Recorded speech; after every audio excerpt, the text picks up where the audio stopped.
সকলকে স্বাগত। আমি প্রগতি শুরু করছি আজকের সংবাদ। আন্দামান থেকে প্রচার শেষ করে ফিরে এসে নিজের লোকসভা কেন্দ্রের খড়গপুরে প্রচার করলেন বিজেপি প্রার্থী অগ্নিমিত্রা পল। শুক্রবার খড়গপুর শহরে প্রচার সারেন অগ্নিমিত্রা পল।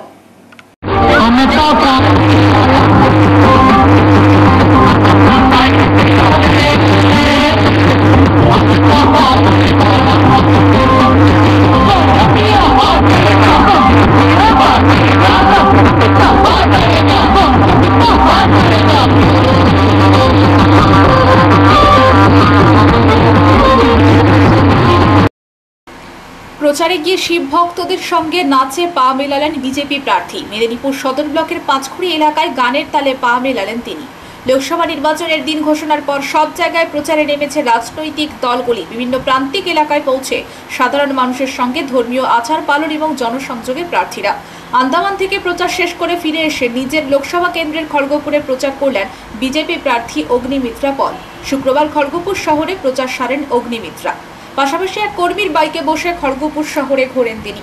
বিদায়ী সাংসদ দিলীপ ঘোষের স্টাইলেই প্রচার করছেন অগ্নিমিত্রা। লোকসভা নির্বাচনে দিলীপ ঘোষের কেন্দ্রে বিজেপি প্রার্থী করছে অগ্নিমিত্রা পলকে। প্রার্থী ঘোষণার পরেই বিভিন্ন জায়গায় প্রচার শুরু করেছেন। শুক্রবার সকালে একাধিক মন্দিরে পুজো দেওয়ার পাশাপাশি গাজন উপলক্ষে ব্রত রাখা সাধারণ ব্রতীদের সঙ্গে কথা বলেন তিনি। এছাড়াও খড়গপুর গ্রামীণ এলাকায় একটি শিবির মন্দিরে পুজো দেন তিনি। সকাল থেকেই খড়গপুর শহরের 10 নম্বর ওয়ার্ডের মালঞ্চ এলাকায় একটি মন্দিরে পুজো দিয়ে ভক্তদের সঙ্গে কথা বলার পাশাপাশি তিনি জনসংযোগ করেন। শুধু তাই নয়, ওয়ার্ডের বিভিন্ন অলিতে গলিতে ঘুরে সাধারণ মানুষের কাছে ভোট প্রার্থনা করেন তিনি। এছাড়াও পথ চলতি মানুষদের কাছে শোনেন তাদের নানা অভাব অভিযোগের কথা। চৈত্র মাসে নীল ষষ্ঠীতে মাতলেন বিজেপি প্রার্থী অগ্নিমিত্রা পল। উল্লেখ্য, শুক্রবার নীল ষষ্ঠী। রাজ্যজুড়ে এই নীল ষষ্ঠী উপলক্ষে মাতোয়ারা শিব ভক্তরা। লোকসভা নির্বাচনের প্রচারে গিয়ে নীল ষষ্ঠীতে মেতে উঠলেন অগ্নিমিত্রা পল। মেদিনীপুর সদরের পাঁচখুড়ি সংলগ্ন বালিপথা শিব মন্দিরে গাজন উৎসব উপলক্ষে ভক্তদের সঙ্গে উৎসবে বাঁধলেন অগ্নিমিত্রা। ভক্তদের নাচের তালে পা মেলালেন প্রার্থীও।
একটু জল যে খাবো সেটাও দেয়নি, কলে জল ধরতে রাস্তায় উঠতে দেয়নি, কল ভেঙে দিয়েছে পুরো।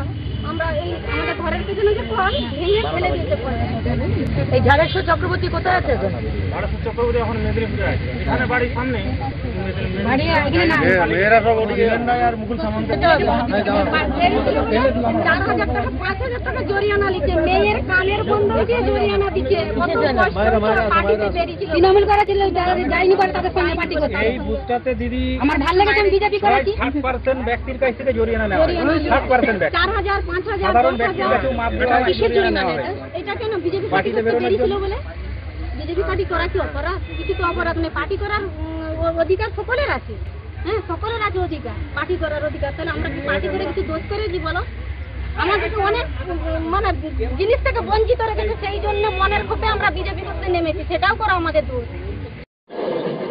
আজকে অত্যন্ত শুভ দিন। আজকে আমাদের নীল ষষ্ঠী, এবং নীল ষষ্ঠী আমরা সমস্ত হিন্দু মাতৃশক্তি মায়েরা আমরা আমাদের সন্তানের জন্য আমরা এই পুজো করি আর কি, মহাদেবের কাছে, বাবা ভোলেনাথের কাছে মাথায় জল দিয়ে সারাদিন উপোস করে থাকি সমস্ত মায়েরা, তার সন্তানের সুস্থতা কামনা করে, দীর্ঘায়ু কামনা করে আমরা এই পুজোটা করি। সেই জন্যে আজ সকাল সকাল ঝড়েশ্বর মন্দিরে এসেছি বাবার কাছে প্রার্থনা করতে। এবং আমার শুধু 2 সন্তানই শুধু নয়, আমার সমস্ত সন্তান যারা পশ্চিমবঙ্গের মানুষ, তারা সবাই আমার সন্তান। এই মেদিনীপুর লোকসভার সমস্ত মানুষ, সমস্ত ছেলে মেয়ে, সে টিএমসিও করতে পারে, সে সিপিএমও করতে পারে, সবাই আমার সন্তান। বিজেপির তো কার্যকর্তারা অবশ্যই আমার সন্তান। সবার দীর্ঘায়ু এবং সুস্থতা কামনা করে বাবার কাছে প্রার্থনা করি। উনি স্পিকার দিদির প্রার্থী। উনি কার প্রার্থী? স্পিকার দিদি। কে স্পিকার দিদি? মমতা বন্দ্যোপাধ্যায়। মোদিজি যা করেন আমাদের মমতা বন্দ্যোপাধ্যায় সেটাই অনুকরণ করে, অনুপ্রেরণা নিয়ে সেটাই করে। আজকে আমার অনুপ্রেরণা নিয়ে টিএমসি প্রার্থী যদি করে, তার থেকে বড় কমপ্লিমেন্ট কি হতে পারে? অনুকরণ, কপি হচ্ছে সব থেকে বড় কমপ্লিমেন্ট। আমি খুশি তিনি আমাকে অনুকরণ করছেন। I am happy. পাহাড়ের শিক্ষা দুর্নীতি নিয়ে রাজ্য সরকার এফআইআর করেছে। হ্যাঁ, রাজ্য সরকার মানে হচ্ছে মমতা বন্দ্যোপাধ্যায়। তিনি বারবার বলেছেন তিনি হচ্ছেন 42টা সিটের মুখ। 2021-এর ইলেকশনেও উনি বলেছেন উনি হচ্ছেন মুখ। তো উনি যদি মুখ হন তাহলে উনি দুর্নীতিরও মুখ। উনি নিজেকে খুব সততার প্রতীক হিসেবে নিজেকে প্রমাণ করার দরকার নেই, কারণ উনি দুর্নীতির নেতৃত্ব দিয়েছেন। আজকে উনি এখন চেষ্টা করছেন নিজেকে এবং নিজের কাছের মানুষকে আলাদা করে দিয়ে দেখাতে যে না, আমি দুর্নীতির মধ্যে কি নই, এরা দুর্নীতি করেছে। পার্থ চট্টোপাধ্যায় যে এখন জেলে, আপনার যে শিক্ষা দপ্তর তারা দুর্নীতি করেছে, এবং তারা আপনার পারমিশন ছাড়া যে করেছে তা নয়। সুতরাং মমতা বন্দ্যোপাধ্যায় নিজেকে আলাদা করবেন, অবশ্যই উনি এটাই করে এসছেন। উনি সময়ে সময়ে মানুষকে ব্যবহার করেন, ছিপড়ে বানিয়ে ছুঁড়ে ফেলে দেন। এটাই উনি করেছেন পার্থবাবুর সাথে, পার্থ চট্টোপাধ্যায়ের সাথে, অনুব্রতর সাথে, জ্যোতিপ্রিয়র সাথে, এখন শেখ শাহজাহানের সাথে। তারাও বুঝে গেছে। তাই জন্য গতকাল শেখ শাহজাহান বলছে যে সিবিআই ইডি হলে ভালো, কারণ তিনি জানেন যে রাজ্য পুলিশ বা সিআইডি যদি ইনভেস্টিগেশন করে জেলের মধ্যেই তাকে মেরে দেবে, খুন হয়ে যাবে। এটা তাই জন্য চাইছে যে সিবিআই ইডি হোক, প্রাণটা অন্তত বাঁচবে। নেক্সট 10 বছর 20 বছর জেলে থাকতে হবে, কিন্তু প্রাণটা বাঁচবে। এটা হচ্ছে মমতা ব্যানার্জি। চাকরি চুরির জন্য তো তৃণমূল কংগ্রেসের যুবরাজ অভিষেক বন্দ্যোপাধ্যায় 3 ধরে যুব নেতৃত্ব দিয়েছেন। এখন দেখা যাচ্ছে যুবর সমস্ত নেতাদের নাম আস্তে আস্তে আসছে। কোন দলকে দিয়ে শুরু হয়েছিল, এখন তৃণমূলেরও নাম আসছে। তৃণমূল যুবক তাহলে এত বড় স্ক্যামের সঙ্গে ইনভলভ। দেখুন, আজকে তৃণমূল যুব, তৃণমূল মাদার, সমস্ত নেতৃত্ব এর মধ্যে ইনভলভ। এবং যে সুপ্রিমো মমতা বন্দ্যোপাধ্যায়, তিনি যে বিষয়গুলো জানেন না, এটা হতে পারে না। পশ্চিমবঙ্গে একটা গাছের পাতা নড়ে না মমতা ব্যানার্জির পারমিশন ছাড়া। আপনি এখন দেখাতে চাইছেন আপনি কত সৎ। হ্যাঁ, কোটি কোটি টাকার দুর্নীতি করে মমতা বন্দ্যোপাধ্যায়, অভিষেক বন্দ্যোপাধ্যায়, আপনি এখন দেখাচ্ছেন আপনি কত সৎ। ওইসব বলে লাভ নেই। আমাদের বহু চিফ মিনিস্টারকে দেখছি জেলে যেতে দুর্নীতির অ্যালিগেশন নিয়ে। আগামী দিনে কি হবে পশ্চিমবঙ্গে কে জানে। শিবের মাথায় জল ঢালার জন্য জল নিয়ে ফেরার পথে বেপরোয়া বাইকের ধাক্কায় গুরুতর আহত হলেন একাধিক পুণ্যার্থী। ভাঙল এক মহিলার পা। বৃহস্পতিবার রাতে ঘটনাটি ঘটেছে দাসপুর থানার সরবেরিয়া এলাকায়। শিবের মাথায় জল ঢালার জন্য জল নিয়ে ফেরার পথে বেপরোয়া বাইকের ধাক্কায় গুরুতর আহত হলেন একাধিক পুণ্যার্থী। ভাঙল এক মহিলার পা। বৃহস্পতিবার রাতে ঘটনাটি ঘটেছে দাসপুর থানার সরবেরিয়া এলাকায়। স্থানীয় সূত্রে জানা যায়, দাসপুরের সরবেরিয়া এলাকার একদল মহিলা কোলাঘাট থেকে জল নিয়ে দাসপুরের দিকে যাচ্ছিলেন। সেই সময় দুই বাইক আরোহী কোলাঘাট থেকে জল নিয়ে বাইকে করে দাসপুরের দিকে ফিরছিল। সে সময় দ্রুত গতির কারণে নিয়ন্ত্রণ হারিয়ে পথচারী পুণ্যার্থীদের সজোরে ধাক্কা দেয়। দুর্ঘটনার জেরে গুরুতর আহত হন পথচারীদের কয়েকজন। এদের মধ্যে এক মহিলার পা ভেঙে যায়। তাকে স্থানীয় একটি বেসরকারি হাসপাতালে ভর্তি করা হয়। অন্যদিকে দুই বাইক আরোহীর অবস্থা আশঙ্কাজনক। তাদের ভর্তি করা হয়েছে ঘাটাল মহকুমা হাসপাতালে।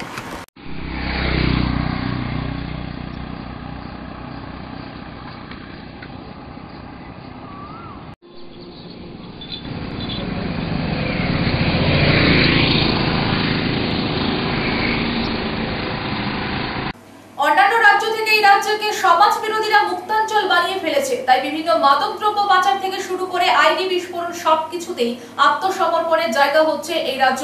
সেইভাবে বেঙ্গালুরুতে বিস্ফোরণ কাণ্ডে জড়িত থাকার অভিযোগে পূর্ব মেদিনীপুরের দীঘা থেকে দুই ব্যক্তিকে গ্রেফতার করলো এনআইএ। অন্যান্য রাজ্য থেকে এই রাজ্যকে সমাজ বিরোধীরা মুক্তাঞ্চল বানিয়ে ফেলেছে। তাই বিভিন্ন মাদকদ্রব্য পাচার থেকে শুরু করে আইডি বিস্ফোরণ সবকিছুতেই আত্মসমর্পণের জায়গা হচ্ছে এই রাজ্য। সেইভাবে বেঙ্গালুরুতে বিস্ফোরণ কাণ্ডে জড়িত থাকার অভিযোগে পূর্ব মেদিনীপুরের দীঘা থেকে দুই ব্যক্তিকে গ্রেফতার করলো এনআইএ। উল্লেখ থাকে, বিভিন্ন রাজ্য থেকে এই রাজ্যে প্রতিনিয়ত মাদকদ্রব্য পাচার হচ্ছে। যত সড়ক ধরে কখনো তরমুজ গাড়ির মধ্যে, কখনো পেঁয়াজ লরির মধ্যে গাঁজা সহ মাদকদ্রব্য রেখে কোটি কোটি টাকার ব্যবসা হচ্ছে। এমনকি বিভিন্ন এলাকায় পাতা নামক নেশার দ্রব্য রমরমিয়ে ব্যবসা চলছে। তাতেও টনক নড়েনি পুলিশের। তবে বুধবার সন্ধ্যায় বেলদার শ্যামপুরা বাইপাস থেকে প্রায় 1 কোটি টাকার গাঁজা উদ্ধারের পাশাপাশি কয়েকজনকে গ্রেফতার করেছে পুলিশ। অপরদিকে বেঙ্গালুরুতে রামেশ্বর ক্যাফেতে বিস্ফোরণ চালিয়ে দুষ্কৃতীরা আশ্রয় নিয়েছিল দীঘার সমুদ্র সৈকতে। আর এনআইএ তদন্ত করে পূর্ব মেদিনীপুর জেলা পুলিশের সহযোগিতায় দুজনকে গ্রেফতার করেছে। তারা হলো আব্দুল মতিন তহা এবং মুসাফির হোসেন। সাংবাদিক বৈঠক করে জেলা পুলিশ সুপার জানিয়েছেন, খবর পাওয়ার 3 ঘন্টার মধ্যে গ্রেফতার করা হয়েছে। তবে প্রশ্ন দেখা দিয়েছে, এই রাজ্যটাকে কি সমাজ বিরোধীরা তাদের মুক্তাঞ্চল বানিয়ে ফেলেছে? পুলিশ কেন কঠোর ব্যবস্থা নিতে পারছে না এইসব বন্ধের? গতকাল রাতে আমাদের কাছে একটি ইনফরমেশন আসে এবং সেই ইনফরমেশনের উপর ভিত্তি করে পশ্চিমবঙ্গ পুলিশ এবং সেন্ট্রাল ইন্টেলিজেন্স এজেন্সির একটি যৌথ অপারেশন হয় এবং ইনফরমেশন আসার সাথে সাথেই সমস্ত ওয়ার্কআউট করে 2 ঘন্টার মধ্যে যে রামেশ্বরম ব্লাস্ট কেস আছে তার 2 জন অভিযুক্তকে গ্রেফতার করা হয়। আমি আবার বলছি, এটা একটা জয়েন্ট অপারেশন। পশ্চিমবঙ্গ পুলিশ এবং সেন্ট্রাল ইন্টেলিজেন্স এজেন্সির একসাথে করেছে এবং যে মুহূর্তে আমাদের কাছে তথ্য পৌঁছেছে তার 2 ঘন্টার মধ্যেই সমস্ত রকম ওয়ার্কআউট করে যে 2 জন অভিযুক্ত ছিল তাদের গ্রেফতার করার যে সাফল্য আমরা পেয়েছি। অভিযুক্তদের কি পরিচয় পাওয়া গেছে? এই বিষয়ে যে কোনো যেটা ইনভেস্টিগেশনের বিষয়ে আপনাদের ইনভেস্টিগেশন এজেন্সি বলতে পারবে, আমরা কিছু এরা কতদিন ধরে ছিল? সমস্ত ইনভেস্টিগেশন রিলেটেড বিষয়ে ইনভেস্টিগেশন কোথা থেকে ধরা হয়েছে? বলছি দীঘার একটা হোটেলের কথা বলা হচ্ছে, ওটা কোন হোটেল? ইনভেস্টিগেশন এজেন্সি আমরা দীঘার কোন হোটেল থেকে কি নামিয়ে রাখনা হিন্দিতে দীঘার কোন হোটেল? রাখলেই হবে कल रात हम लोगों के पास इंफॉर्मेशन आया। Based on that information we work out. It was a joint operation between West Bengal Police, State Police and Central Intelligence Agency। Within 2 hours, 2 घंटे में ही इंफॉर्मेशन मिलने का 2 घंटे में हम लोग पूरा वर्कआउट करके जो रामेश्वरम ब्लास्ट है उनके 2 जो सस्पेक्ट थे उनको हम डिटेन कर पाए। अभी उन लोगों के साथ और कोई है? एनीथिंग इन्वेस्टिगेशन रिलेटेड जो भी है वो आपको इन्वेस्टिगेशन एजेंसी बताऊंगा। कौन सा टाइम था सर कल रेड थैंक यू। करने का टाइम सर? দীঘার বুক থেকে দুজনকে এনআইএ গ্রেফতার করলো বেঙ্গালুরুতে ক্যাফেতে বোম বাস্টের জন্য, কি বলবেন? পশ্চিমবঙ্গ জেহাদি এবং উগ্রবাদী, রাষ্ট্রবাদী, রাষ্ট্রবিরোধী শক্তিদের স্বর্গরাজ্য। এটা প্রমাণ হয়ে গেল। বহুদিন ধরে এই অভিযোগ ভারতীয় জনতা পার্টি করছিল এবং এটা আজকে তার প্রমাণ আমরা হাতে নাতে পেলাম। পশ্চিমবঙ্গকে মমতা বন্দ্যোপাধ্যায় জেহাদি এবং রাষ্ট্রবিরোধী শক্তিদের স্বর্গরাজ্য বানিয়েছেন। এর আগে কলকাতা থেকে বহু জেএমবি জঙ্গি, এমনকি বঙ্গবন্ধু মুজিবুর রহমানের হত্যাকারীরা গ্রেপ্তার হয়েছে। আজকে এই জিনিস প্রমাণ করে যে এখানে কিভাবে জঙ্গিদের উনি আশ্রয় প্রশ্রয় দিচ্ছেন।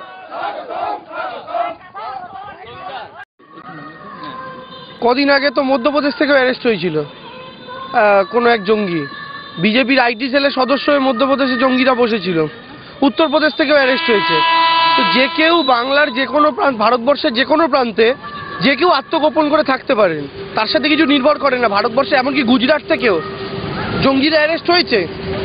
তো স্বাভাবিকভাবে যদি গুজরাট থেকে অ্যারেস্ট হতে পারে, যদি মহারাষ্ট্রে তারা লুকিয়ে থাকতে পারে, মধ্যপ্রদেশে লুকিয়ে থাকতে পারে, উত্তরপ্রদেশে লুকিয়ে থাকতে পারে, বাংলার মাটিতেও কেউ থেকে থাকতে পারেন। আমার প্রশ্ন, তারা কাঁথিতে লুকিয়েছিলেন। বিজেপির তো নাকি বিরাট সংগঠন কাঁথিতে, তাদের নেতারা কেন জানতে পারেননি? এটা তো আমাদের প্রশ্ন থাকবে। হয় বলুন সংগঠন দুর্বল হয়ে গেছে, তৃণমূল এবার সিট জিতে যাবে, আর না হলে বলুন আপনারা সংগঠন থাকা সত্ত্বেও আশেপাশের খোঁজ পাননি কোথায় জঙ্গি লুকিয়ে রয়েছে। তৃণমূলের ঘাড়ে এই দোষ চাপিয়ে কোনো লাভ নেই।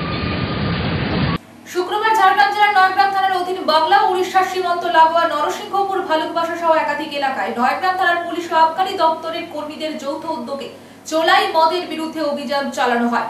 ওই গ্রামগুলিতে তল্লাশি অভিযান চালিয়ে প্রচুর চোলাই মদ নষ্ট করে দেয় পুলিশ। শুক্রবার ঝাড়গ্রাম জেলার নয়াগ্রাম থানার অধীন বাংলা ও উড়িষ্যার সীমান্ত লাগোয়া নরসিংহপুর ভালুকবাসা সহ একাধিক এলাকায় নয়াগ্রাম থানার পুলিশ ও আবগারি দপ্তরের কর্মীদের যৌথ উদ্যোগে চোলাই মদের বিরুদ্ধে অভিযান চালানো হয়। ওই গ্রামগুলিতে তল্লাশি অভিযান চালিয়ে প্রচুর চোলাই মদ নষ্ট করে দেয় পুলিশ। বেআইনিভাবে গজিয়ে ওঠা চোলাই মদের ঠেকগুলিতে শুক্রবার নয়াগ্রাম থানার পুলিশ ও আবগারি দপ্তরের কর্মীরা গিয়ে তল্লাশি অভিযান চালায়। তল্লাশি অভিযান চালিয়ে 70 লিটার চোলাই মদ ও 7600 লিটার চোলাই মদ তৈরির উপকরণ সহ উদ্ধার করে নষ্ট করে দেওয়া হয়, যার বাজার মূল্য আনুমানিক 15,58,000 টাকা। তবে এই ঘটনাকে কেন্দ্র করে এলাকায় চাঞ্চল্য ছড়িয়ে পড়ে।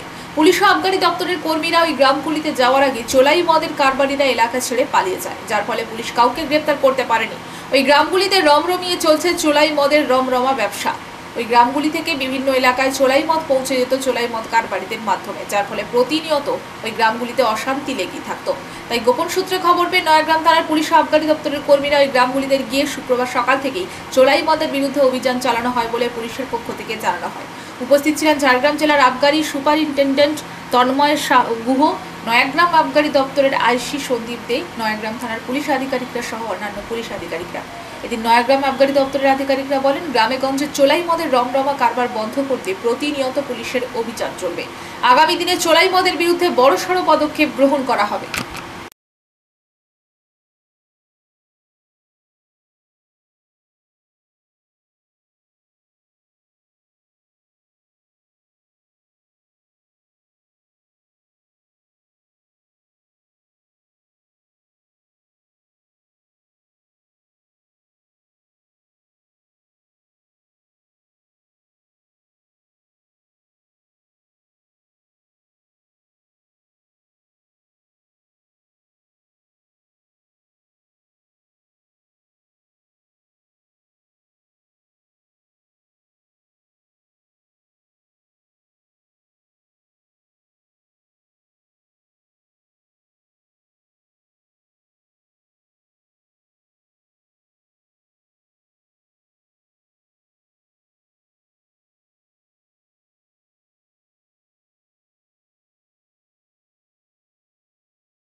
এবার 400 পার তমলুক লোকসভা কেন্দ্রে বিজেপি মনোনীত প্রার্থী অভিজিৎ গঙ্গোপাধ্যায়ের সমর্থনে মহিষাদল বিধানসভা বুথ কার্যকর্তাদের নিয়ে সম্মেলন হলো পূর্ব মেদিনীপুর জেলার মহিষাদল বিধানসভার দাঁড়পিড়িয়া কালী মন্দির মাঠ এলাকায়। সমস্ত নেতৃত্বকে পরপর আমরা বরণ করে নেব। আমরা আগেই ঘোষণা করেছি আগামী 25শে মে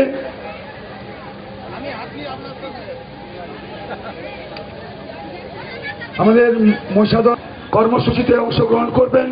সঙ্গে অবশ্যই মহিষাদল মণ্ডল 5-এর সম্মানীয় সমস্ত তমলুক লোকসভার নির্বাচন আমরা সত্যি গর্বিত। ভারতীয় জনতা পার্টির যিনি প্রার্থী হয়েছেন তিনি কলকাতার উচ্চ আদালতের প্রাক্তন ম্যাডাম এক সাইড দিয়ে করুন। শ্রমিক ভট্টাচার্য প্রধান বক্তা থাকে জেলার সভানেত্রী তাপসী মণ্ডল। ভারত মাতা কি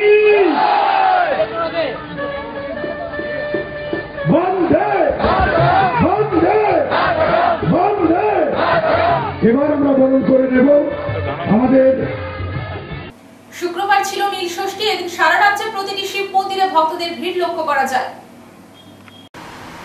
হিন্দু সংস্কৃতিতে চৈত্র মাস পুজো পার্বণ কৃচ্ছতা সাধনের মাস। চিত্রা নক্ষত্রযুক্ত পূর্ণিমা মাসই হলো চৈত্র। চৈত্র শেষে পুজো পার্বণের মধ্য দিয়ে শিবের আবাহনকে গাজন বলে। মূলত বঙ্গের লৌকিক শৈব ধর্মের মধ্যে এদেশের একটি প্রাগ ঐতিহাসিক উৎসবের ধারা প্রবেশ করেছে, তা গাজন নামে পরিচিত। কোথাও আদ্যের গাজন, দক্ষিণ পূর্ববঙ্গে নীলের গাজন বলে পরিচিত, নিম্নবঙ্গে দেল পুজো নামে পরিচিত, উত্তরের মালদাতে নাম গম্ভীরা। গাজনের সঙ্গে যুক্ত চড়ক, ছিড়ুয়া উৎসব, মুখোশ নাচ, গমিরা ইত্যাদি। গাজন চড়ক নীল নানা দিক থেকে অত্যন্ত তাৎপর্যপূর্ণ একটি ধর্মীয় সামাজিক উপলক্ষ হিসেবে গণ্য হওয়ার অধিকার প্রাপ্ত হচ্ছে। শস্য উৎপাদন, সন্তান লাভ, শারীরিক নিরাময় এসবও এই উৎসবের সঙ্গে জড়িত। এই উৎসবে আদিম জাতবিদ্যা, আচার অবিচার, ভয়ঙ্করতা যাই থাকুক না কেন, এ সময় সমাজে তথাকথিত অন্তত অবহেলিত দরিদ্রতা সাময়িকভাবে হলেও মান্যতা পান বর্ণাশ্রম কেন্দ্রিক সমাজ কাঠামোর মধ্যেই। এইভাবেই মেতে উঠল পশ্চিম মেদিনীপুর জেলার কেশপুর ব্লকের অন্তর্গত কানাশল ঝাড়েশ্বর মন্দিরের ভক্তদের জল ঢালার ভিড়। ধন্যবাদ, প্রীতি ও শুভেচ্ছা। আপনারা আপনাদের উন্নবত পালনে বিশৃঙ্খলা সৃষ্টি করবেন না।